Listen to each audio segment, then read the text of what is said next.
নমস্কার, সুপ্রভাত। সমস্ত চাষিকে, সমস্ত দর্শকদেরকে ধন্যবাদ ও অভিনন্দন জানিয়ে আমি এক লাভজনক কৃষিতে এসেছি। বাগান যাদের আছে, এটা একটা পেয়ারা গাছ দেখতে পাচ্ছেন। আমরা আগে বলতাম L49, লখনৌ, এলাহাবাদ, তারপর বারুইপুর খাজা ইত্যাদি ইত্যাদি বিভিন্ন রকম নাম দিয়ে আমরা এতদিন চাষ করে আসছিলাম। এখন নতুন এসছে একটা থাইল্যান্ডের ভ্যারাইটি। এটাকে কেউ কেউ বলছে নাম থাই 8, অর্থাৎ থাই গোল্ডেন 8, 8। কেউ বলছে G8 মানে গোল্ডেন 8, কেউ বলছে থাই 8, থাই 8 মানে থাইল্যান্ডের জাত। এটা বাংলাদেশে ব্যাপক প্রচলন হয়েছে, সেখান থেকে আস্তে আস্তে এদিকেও আসছে। এর নিয়ম হলো কি, এই ছোট চারা, গ্রাফটেড চারা, এখানে গ্রাফটিং করা আছে দেখতে পাচ্ছেন মাদা। এই চারাগুলো বসানোর পর জৈব দিয়ে বসানো হচ্ছে, আপনাদের পরপর সব দেখাচ্ছি। 3 মাস পরে যত্ন করলেই ফুল চলে আসছে এবং বছরে 6 বার ফল তো দেবেই। শুধু ডালগুলো, শুধু ডগার ডালগুলো কেটে কেটে যাবেন, আবার নতুন পাশ দিয়ে ডাল বেরোবে, সঙ্গে সঙ্গে ওখান থেকে ফুল চলে আসবে। এবং খুব লাভজনক চাষ। যখন আমাদের ব্যাপক পেয়ারার যে আমদানি হয় আষাঢ় শ্রাবণ মাসে, তখন একটু বন্ধ থাকে, তারপর থেকে আরম্ভ হলো, ভাদ্র মাস থেকে দেওয়া চললো, ব্যাস যখন ওই পেয়ারা আমদানির পেয়ারা শেষ তখন থেকে শুরু। ফলে লাভটা চাষির ভালো হয়।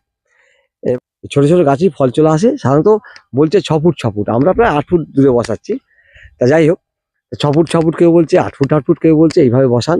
এইভাবে আশা করি লেবু বসিয়ে দেখেছি আমরা, মৌসুমি লেবু বছরে 1 বার, কাটিমন আম হলেও সেটা 2 বার।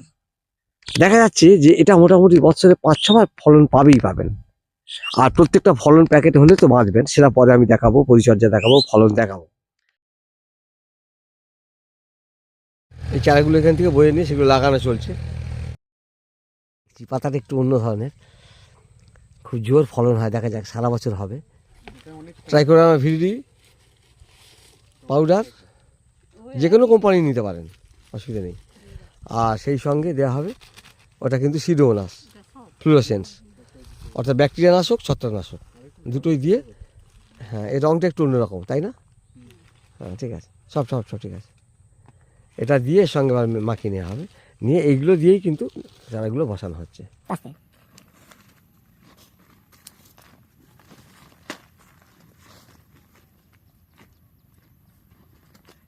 এসব বসানো হবে সব। 8 ফুট দূরে দূরে চারা বসানো হচ্ছে। চারাগুলো সব ছোট ছোট চারা, আস্তে, যেন উপরে এটা কলমটা না ভাঙে। হ্যাঁ, নিচে যেন ওই ভার্মি কম্পোস্টটা থাকে। ট্রাইকোডার্মা ভিরিডি, সিডোমোনাস দিয়ে, জৈব সার দিয়ে চারাগুলো বসানো হচ্ছে। দেখুন, একটু গড়া চেপে দেবে শুধু।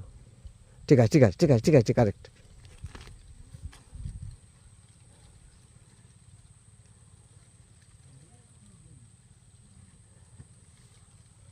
এখন শুধু জৈব সার দিয়েই বসানো হচ্ছে, দেখছেন, রাসায়নিক সার এখন দেওয়া হবে না। ঠিক আছে।